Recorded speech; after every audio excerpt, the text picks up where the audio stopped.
Hello mga lalabs, magluto tayo ng masbos laham guys. Ganito ang paraan ko guys pag magluto ako ng masbos laham guys. Ipe-fry ko muna yung meat natin guys. Slight fry lang siya guys. Pagkatapos niyan guys ay ilagay natin sa isang kaldero.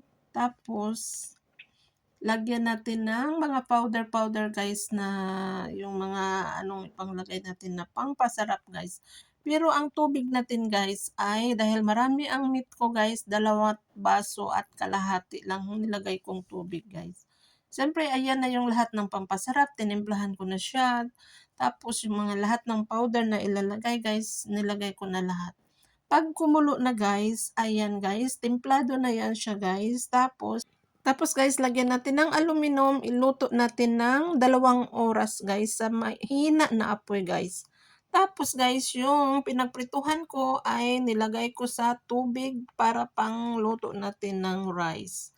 Ayan guys. Habang niluluto natin guys, ayan, magawa na rin tayo ng hasyo. Habang nakasalang yung karne natin guys, ayan, gagawa tayo ng hasyo. At pakuluan na rin natin yung kanin natin guys. Ayan guys. So ayan na guys yung kanin guys. Tinimplahan ko din yung kanin guys. Nilagyan ko ng kurkum at saka black pepper. Siyempre may asin. Tapos yung may maliit na karne siya guys. Ayan na guys, luto na yung kanin natin. Mamadiliin na lang natin guys. Tapos yung hasong ginawa ko guys, pinapaibabaw ko na siya guys. Ayan.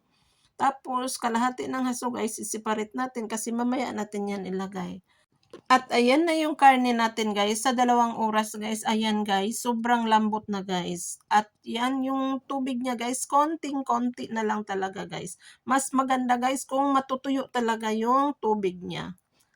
At ito na mga lalabs, ang bango-bango ng karne natin at tasty pa guys, napakasarap guys. Thanks for watching!